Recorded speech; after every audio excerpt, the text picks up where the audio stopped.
who was a protege of Dr. Joseph Mengele. And here's the point.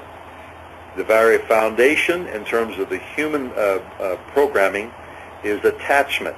So John Bowlby is the attachment theorist. And so through trauma bonding and through symbiosis in that trauma bonding, the person's identity is not, you don't have the ability to really know who you are.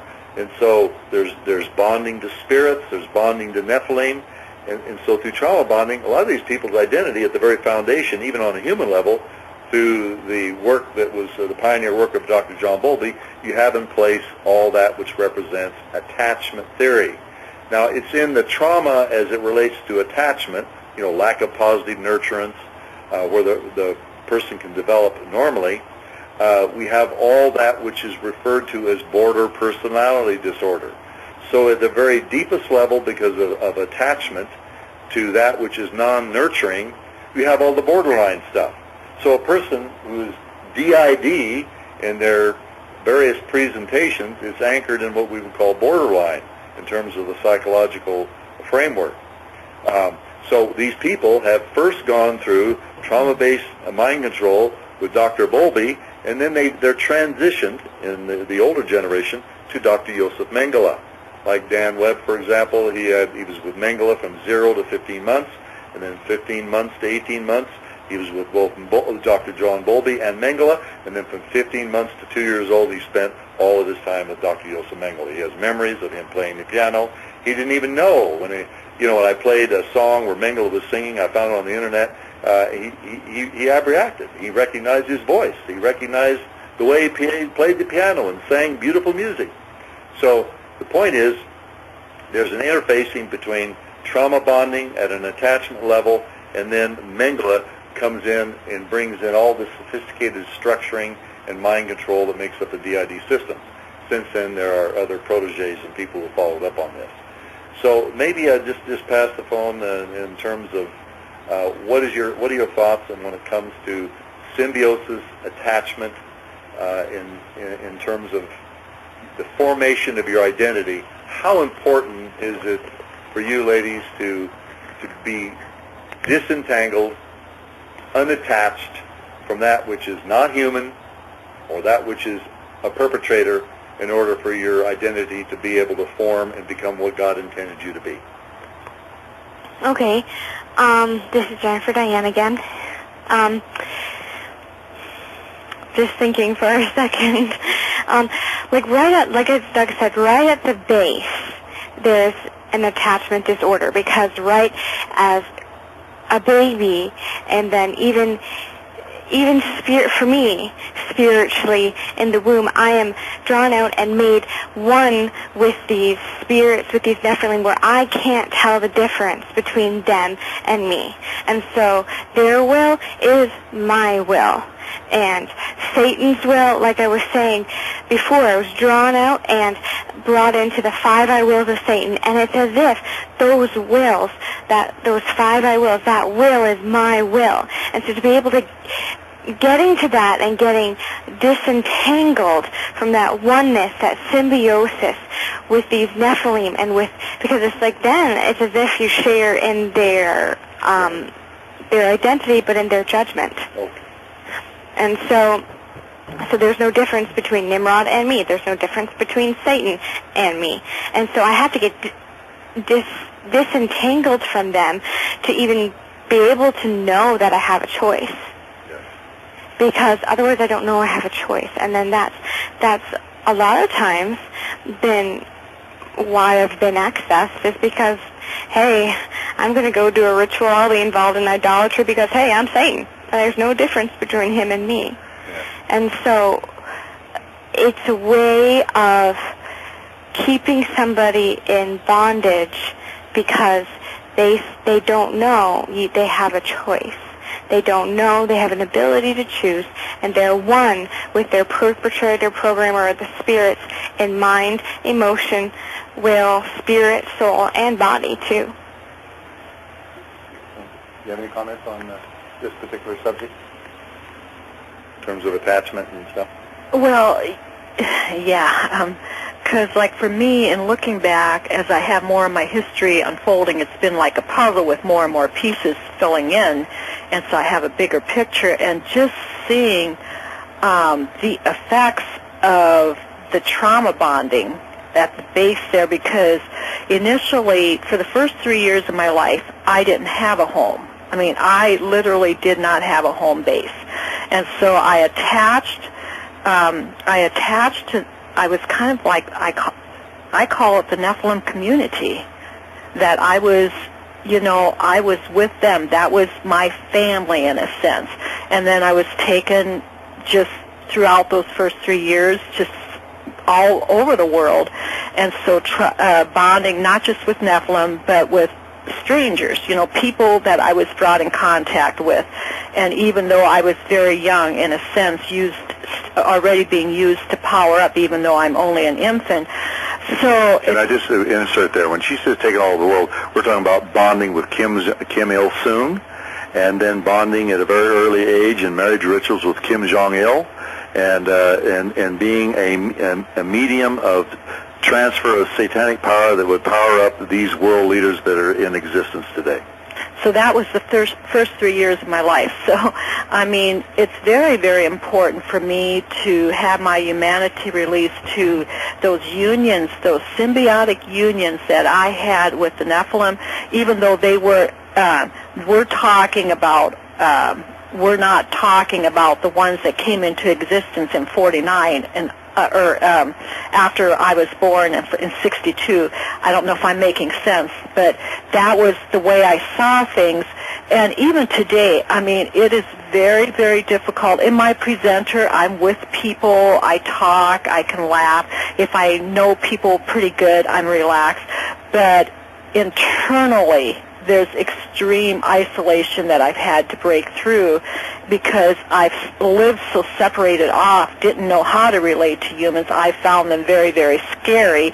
So, I mean, that's just on a practical level, not even like just the spiritual dynamics. You know what I'm saying? Just very, very difficult to know how to relate to people, and still freaking out, like if I'm put into a situation where I don't know anybody around me.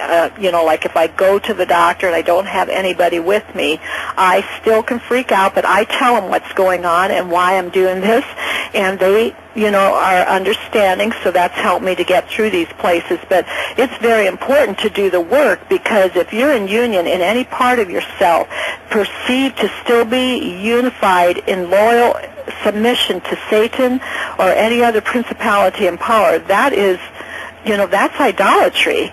So to say, well, you know, I've gotten this far, I think I'll just sit back and rest on what I have now. No, I can't do that, because that makes me accessible. Whenever I still have something left there, you can bet they come target it and find the weak spots, and that's where they're going to go for, you know, and take me out to another ritual. So it's very important. But talking about the symbiotic union, I mean, that just can't be underestimated. When somebody's gone through all that trauma, there's just such shattering of the person and the ability to live life and to really relate in good, healthy ways. Yeah, thank you. And I think it's also important to recognize, and had a question from our friend Paul, is there not any authority? In other words, do they have authority? You have authority to the degree that your humanity is present. If the will is still dissociated through trauma, that's why you have to go in and recover this. And, you know, we got an email from this one person who said, well, I had 40 demons. I heard these ladies, what they need, basically what she said, and I think she was very sincere. Basically, what you need is to come down to our ministry, and we'll just cast out the demons, and you'll be all right. Now, we've been there and done that, and I know how to remove demons. I mean, there's no question about that. I mean, I have no problem with that. But when you're dealing with trauma-based disorder and you start issuing commands, these demons don't leave if the part of the humanity that has not been accessed, you haven't gotten to that, then you have to go in and you displace that demon by reconnecting with that part of yourself. Absolutely. And that's so important for people to know that. It's just not about just casting out some demon. I mean, we've done that, been there, done that. We still do it. And we still do that all the time. But when there's humanity still locked in an event, that humanity has to be brought forward to, to be brought into the person, the presenter person. What's dissociated has to be reassociated with present time. Absolutely. So this is not just doing spiritual work; it's also doing good psychological work. Yeah. Dealing with trauma. Dealing with trauma from a psychological basis, but also doing the spiritual warfare where it is needed. It's not one or the other. That's good. Thank you. Go ahead. Yeah, I was just going to say, too, it's like part of the attachment thing is, too, that it's like little kids, babies, like they want to be loved. And so what they do is these principalities, they can masquerade as a loving, safe place. And so then just as a child, as an infant, you reach out to be enveloped in that. And then as you become, as a baby, it's not a choice. But then it is idolatry when I'm looking to Nimrod for love and for acceptance and for safety. Yeah, and for sexual fulfillment. Because right. You've been conditioned that way from an infant to be dependent. So that's the raw exactly. truth. That's, as a woman, your most effective way to be used as a channeler of power to world rulers is by sexual union. Yeah, very much so. It's called prostitution. Mm-hmm. Yeah, that's how it's done. Yeah. That's how it's done. So, I just had thought to say that because then often that's why they can't necessarily just be cast out if I'm holding on to them.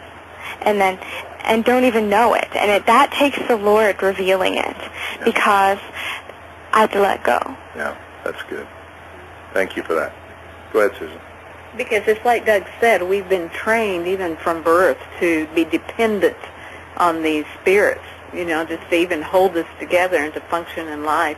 So allowing us to, when we come to realize what it really means and to connect with what it has meant to live in this realm, it's really undoing it. It's a real mercy of the Lord and breaking us and reducing us and showing us. But I think as we were talking about the attachment, I just want to say that we made a move 4 years ago, and in that process I lived by myself before, and I knew that at that point I had really gone as far as I could. And in this move, now there's 4 of us in one household, 4 single women, and it's not just about getting to the old attachments that were established on a spiritual level, but the attaching outwardly has made it so possible. Living in community here more and more has made it, has countered that and has made a way for me to build trust and to enter in places I never could have before. So it's learning to trust and live in community with the body of Christ. God bless you, Susan. That's been real key. That's wonderful. How are we doing on time, Georgianne? You're at an hour and a half. Okay, let's summarize by what do you, and Susan, and 3 of you, what do you see the centrality and the role of you being brought to the UN? Why the UN? What takes place at the UN? Because this is a big deal. The Satan's throne may be in Jerusalem, but the United Nations, whenever you've been accessed here and they haul you off the United Nations, there's a reason why you're brought there. Why are you taken there? What takes place? What's the purpose? Go ahead, Connie. Well, for me, especially in the early days, bringing me back to the United Nations was like a sealing off. I was taken out all over here, and then these events anchored in Jerusalem, brought back to the UN, and brought into as a sex slave to service the men there, even as a very young girl. Like the kings of the earth, Psalm 2. Yes, and then sealing everything off. And that's also the base of the one world my mind just went blank. The New World Order. The New World Order, but also the Universal Church of Satan is actually anchored in Jerusalem. But on a worldly level, monetary and the government and spiritual is anchored on